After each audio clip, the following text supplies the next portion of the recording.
El Nino Godzilla memasuki Indonesia pada April hingga Oktober 2026, menyebabkan perubahan dan suhu cuaca ekstrim. Pertama, pada saat kita berbicara Kasus campak di Indonesia kembali meningkat, kenali gejala, penyebab, dan cara mengatasinya.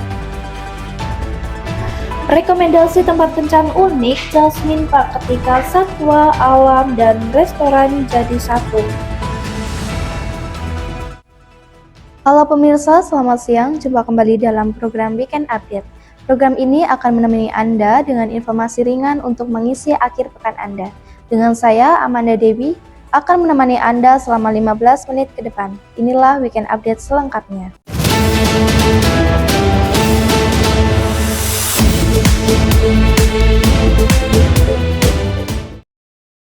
Pemirsa merasa akhir-akhir ini cuaca terasa lebih ekstrim dan sulit diprediksi? Fenomena El Nino Godzilla diprediksi meneror Indonesia sekitar April hingga Oktober 2026. Istilah El Nino Godzilla ramai dibicarakan di media sosial karena dikaitkan dengan potensi cuaca ekstrim yang sangat kuat dan berdampak masif bagi masyarakat.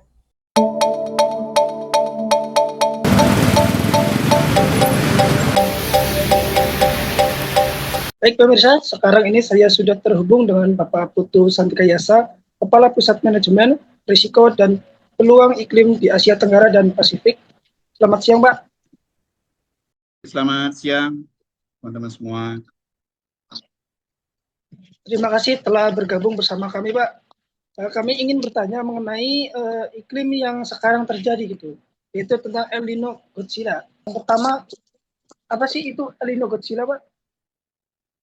Jadi pertama, pada saat kita berbicara El Nino, berarti kita berbicara terkait dengan climate atau iklim gitu ya, di mana iklim kalau misalnya kita ketahui itu ada dua komponen penting yang mungkin perlu dipahami bersama, bahwa iklim itu memiliki suatu sistem atau suatu sifat yang dinamik yang disebut dengan perubahan iklim. Kemudian yang kedua adalah variabilitas iklim. Nah, El Nino seperti tadi disampaikan itu adalah merupakan satu fenomena dari variabilitas iklim. El Nino sendiri itu merupakan suatu fenomena yang disebabkan karena ada perubahan di wilayah Samudra Pasifik, ya, di mana suhu Samudra Pasifik yang sebelah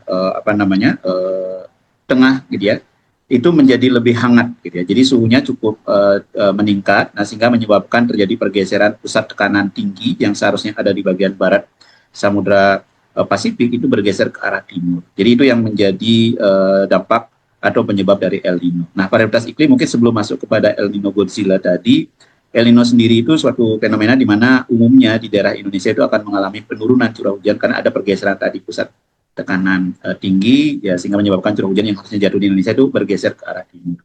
Selain El Nino, saya kira teman-teman juga memahami apa itu La Nina dan kondisi normal atau netral. Nah, mengenai Godzilla sendiri itu karena memang mungkin sifatnya yang lebih tinggi dari kondisi El Nino standar, ya. Jadi yang suhunya misalkan meningkat di Samudra Pasifik itu antara 0,51 derajat itu.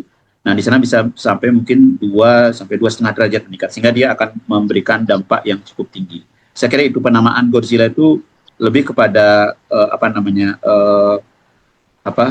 penamaan, gitu ya. Jadi bukan merupakan istilah resmi, gitu ya, tapi itulah penamaan yang diberikan untuk memberikan bahwa sifatnya itu lebih kuat atau lebih tinggi dari kondisi El Nino biasa. Saya kira seperti itu mungkin yang bisa saya sampaikan. Apa sih, Pak, perbedaan El Nino biasa dengan El Nino Godzilla ini? Ya, seperti tadi yang saya sampaikan, nama Godzilla itu lebih kepada mungkin branding, gitu ya, bahwa El Nino yang memiliki sifat yang cukup besar atau lebih kuat dari kondisi biasanya, di mana dampaknya itu dari kondisi yang mungkin kalau misalkan El Nino di Indonesia sendiri mempengaruhi hanya kondisi hujan tertentu saja, tapi kalau misalkan yang Godzilla itu bisa mempengaruhi mungkin sifatnya lebih regional, gitu ya. Jadi wilayah-wilayah yang tertentu yang umumnya mungkin tidak terlalu terdampak dengan kondisi El Nino. Nah, dengan adanya kondisi El Nino Godzilla ini, dia akan menjadi dampaknya lebih tinggi, gitu ya. Dan kenapa ini menjadi penting? Karena dampak tadi. Jadi sifatnya itu hampir di seluruh wilayah itu akan menerima dampak. Nah, itu sebenarnya yang menjadi. Jadi karena sifatnya yang lebih kuat dibandingkan dengan El Nino yang dalam tanda kutip biasa gitu ya. Nah, sehingga itu yang perlu dipertimbangkan gitu ya, karena dari sisi wilayah yang terdampak, dari sisi intensitas dampaknya itu akan memberikan dampak yang lebih tinggi dari kondisi El Nino biasa. Nah, terus mengapa sih kok fenomena ini tuh kayak dianggap penting gitu Pak? Apalagi kan di dunia ini gitu, dia jadi penting banget. Iya, suatu fenomena El Nino ini kalau misalnya kita perhatikan memang kenapa dianggap sebagai suatu fenomena penting gitu ya. Karena tadi bahwa El Nino dalam hal ini mungkin disebut sebagai El Nino Godzilla itu mampu mempengaruhi pola cuaca dalam skala yang lebih luas. Dalam hal ini pola-pola cuaca dunia seperti misalkan musim hujan, ya musim kemarau, termasuk juga dampaknya terhadap kebencanaan. Kemudian juga tidak hanya di dalam kebencanaan baik itu kekeringan ataupun banjir, El Nino itu lebih kepada kekeringan gitu ya, tetapi juga berpengaruh terhadap dampaknya di pertanian sebagai contoh. Karena apa? Karena dengan adanya penurunan curah hujan di berbagai wilayah, artinya pola cuaca juga akan terpengaruh. Itu akan berdampak kepada produksi pangan, gitu ya, produksi pangan. Karena misalkan ketersediaan air menjadi menurun, gitu ya, sehingga itu akan berdampak pada ketersediaan pangan suatu wilayah. Nah, sehingga dia akan berdampak kalau misalkan dampaknya itu di berbagai wilayah, berbagai negara, tentu dampaknya tidak hanya di satu wilayah saja, tapi juga lintas negara, gitu ya. Indonesia misalkan ataupun negara-negara lain yang umumnya memproduksi pangan, kemudian terjadi penurunan di mana kebutuhan pangan itu harus terpenuhi, maka itu akan memberikan dampak yang signifikan. Selain itu juga kekeringan tadi ya di ketersediaan air itu akan berdampak ya. Selain itu juga karena kondisi cuaca yang tadi berdampak secara global, di mana tadi kekeringan dan bisa juga akan berdampak terhadap adanya misalkan gelombang panas, gitu ya, suhu meningkat, mungkin akan ada dampak kebakaran hutan. Nah, dengan akumulasi dampak tersebut tidak hanya di satu wilayah, tapi juga secara regional bahkan di seluruh wilayah di permukaan bumi itu akan terdampak, maka tadi perlu menjadi perhatian. Gitu ya. Jadi tadi pertanyaannya kenapa penting? Jadi saya kira itu menjadi salah satu penyebab kenapa kita harus memberikan perhatian tertentu ya terhadap kondisi ini. Oke, menurut Bapak ada pesan apa yang penting agar masyarakat itu tidak panik tetapi waspada menghadapi El Nino Godzilla ini? Baik, kalau untuk pesan, saya kira El Nino yang tadi disebut dengan El Nino Godzilla itu yang memiliki intensitas, jadi El Nino yang memiliki intensitas tinggi, itu merupakan fenomena alam, fenomena alam yang karena tadi disampaikan bahwa itu merupakan variabilitas iklim, artinya itu sebenarnya terjadi secara siklus, gitu. Artinya dia akan terjadi dalam mungkin beberapa tahun lagi, bisa jadi itu terjadi, gitu ya. Nah, sehingga yang perlu kita perhatikan adalah tentu kita tidak perlu merasa panik, gitu ya, tetapi tetap waspada. Saya kira pemerintah dalam hal ini yang terkait dengan cuaca itu adalah Badan Meteorologi, Klimatologi dan Geofisika (BMKG) itu sudah memiliki sistem pemantauan terkait dengan informasi-informasi yang diperlukan, gitu ya, terkait dengan bagaimana melakukan antisipasi, bagaimana melakukan langkah-langkah mitigasi ataupun bagaimana kita nantinya beradaptasi. Dan tentu ada langkah-langkah tertentu yang bisa kita lakukan sebagai kita sebagai masyarakat, gitu ya. Tentu pertama karena El Nino ini akan berdampak terhadap penurunan curah hujan, tentu akan berdampak pada penurunan ketersediaan air. Saya kira ini perlu menjadi pertimbangan bagi aktivitas-aktivitas kita yang menggunakan air yang cukup tinggi, gitu ya, baik dari domestik, industri, pertanian dan sebagainya. Saya kira kita perlu mulai untuk melakukan penghematan mungkin ya terkait dengan bagaimana menggunakan air. Kemudian yang kedua tentu di beberapa wilayah akan terjadi potensi-potensi seperti tadi, ada potensi kebakaran hutan dan sebagainya. Tentu secara bersama-sama kita bisa melakukan pencegahan ataupun mungkin ada isu terkait dengan tingginya suhu dan sebagainya yang berdampak pada kesehatan. Tentu kita juga perlu menjaga kesehatan. Jadi saya kira kita harus secara bersama-sama, gitu ya, untuk melakukan langkah-langkah, dan tentu pemerintah dalam hal ini dari BMKG saya kira sudah memiliki upaya-upaya, dan itu tentu akan diturunkan gitu ya, sehingga kita sebagai masyarakat ya tentu akan mampu mengatasi atau menghadapi kondisi. Saya kira itu mungkin yang bisa disampaikan terkait dengan kira-kira apa yang bisa kita lakukan. Pemirsa, Weekend Update akan segera kembali sesaat lagi, tetaplah bersama kami.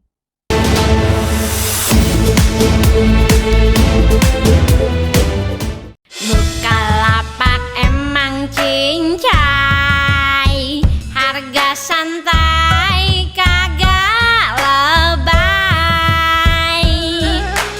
Dinego aja say, pasti bisa say. Dinego sampai okay. Ayo dinego, dapatkan potongan harga nego setiap hari di Bukalapak. Cincailah.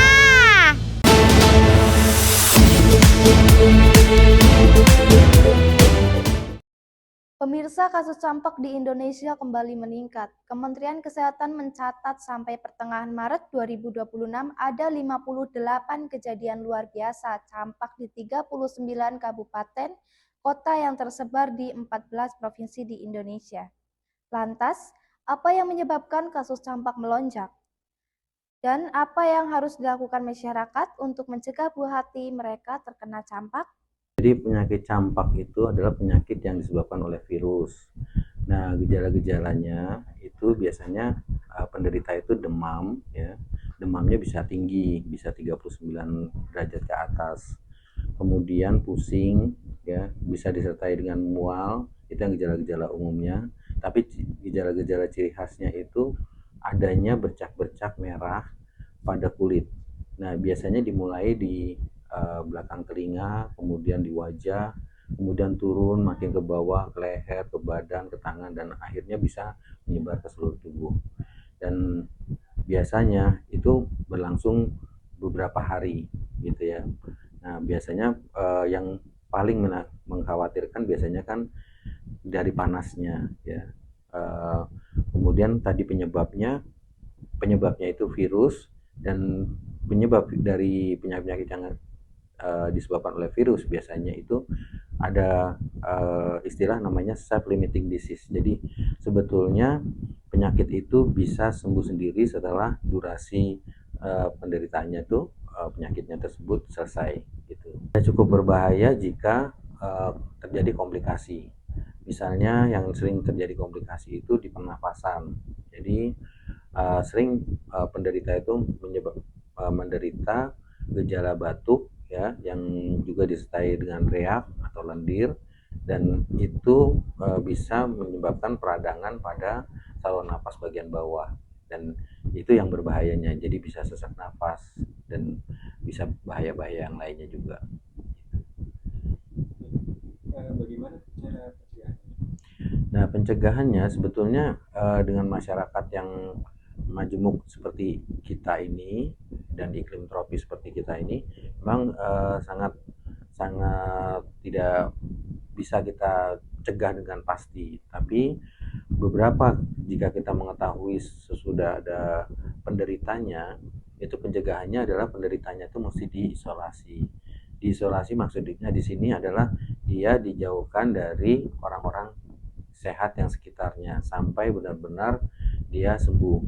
Dan kalau sampai dirawat di rumah sakit pun juga harus ada ruangan khusus yang untuk mengisolasi pasien tersebut. Jika penderita tidak bisa diisolasi karena kondisi rumah dan lain sebagainya yang sempit, itu bisa dicegah dengan menggunakan masker. Penderitanya menggunakan masker karena ini ditularkannya lewat droplet. Droplet itu artinya virus itu terbawa oleh cairan lendir yang ada di mulut ataupun di hidung gitu ya. Jadi untuk yang menderita sendiri harus diisolasi atau dijaga supaya tidak menularkan yang lainnya.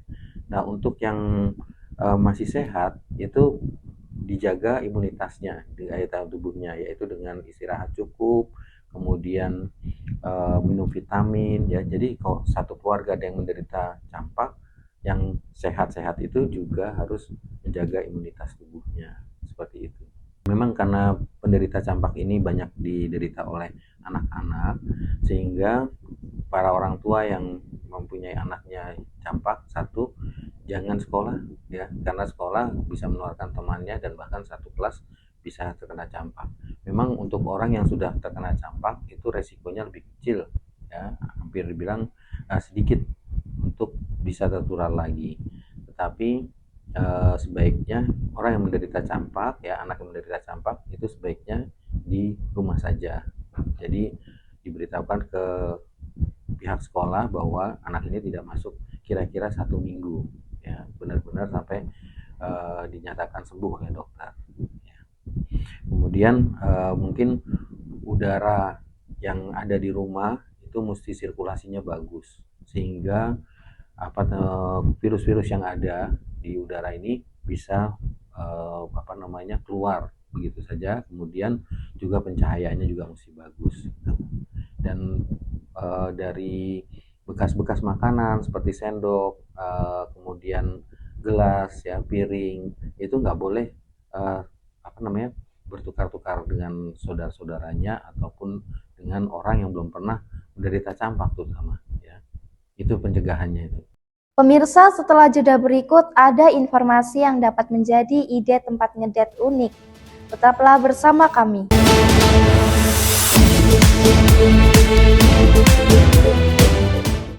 WhatsApp aku tak kenal waktu, Line dan BBM-an melulu, chatting seru, telepon video call kamu, kuota tak tersentuh, pakai Axis Hits dong you,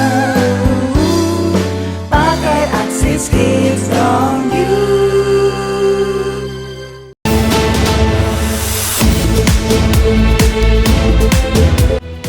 Pemirsa, pergi menghabiskan waktu bersama orang terkasih di mall sudah terlalu biasa.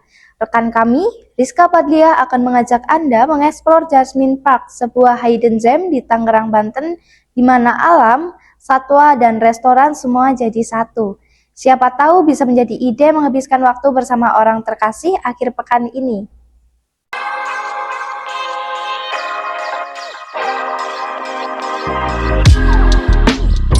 Bosen banget kalau diajak kencan sama ayang ujung-ujungnya ke mall lagi. Hari ini saya akan mengajak pemirsa untuk mengeksplor Jasmine Park. Tempat ini memang menyatukan wisata alam, mini zoo, dan juga restoran. Siapa tahu bisa menjadi tempat kencan menarik bagi pemirsa. Yuk ikutin terus!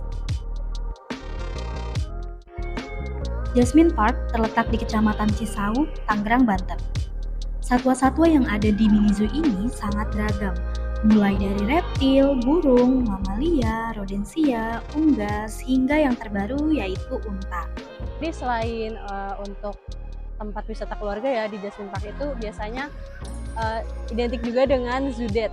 Ya, zoo date itu kan untuk orang-orang pacaran, karena memang vibes baru nih, pacaran tapi sambil main sama hewan. Apalagi kan kita punya beberapa area yang memang dia bisa berinteraksi langsung, kayak di area rusa, di kuda, atau kan misal kayak mau naik kuda bareng juga bisa banget gitu. Dan di sini memang hewan-hewannya interaktif, jadi buat experience baru lah orang pacaran sih, lebih kayak gitu. Oke, jadi pemirsa, kita di sini bisa berinteraksi langsung dengan hewan-hewan yang ada di sini, bisa langsung kasih makan seperti ini. Ini yang ada di depan aku ini kuda poni, guys ya. Dia nggak galak kok ya guys ya. Pemirsa, kalah dah. Udah lah ya.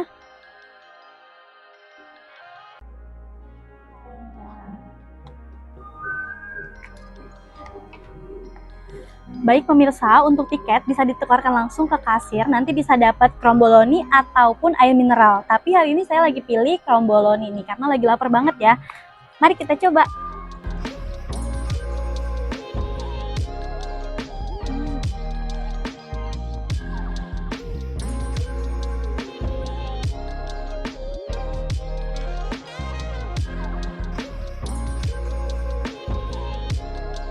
Gimana pemirsa? Seru banget kan? Pemirsa hanya perlu merogoh kocek sebesar Rp40.000 untuk weekday dan Rp50.000 untuk weekend.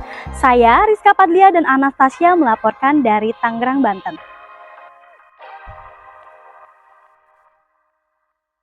Baik pemirsa, liputan tadi sekaligus mengakhiri perjumpaan kita pada siang hari ini.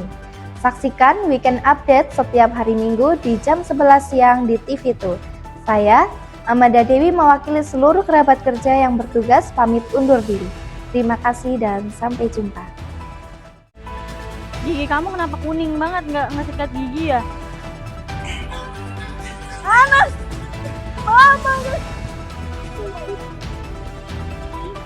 Catat sampai pertengahan Maret 2020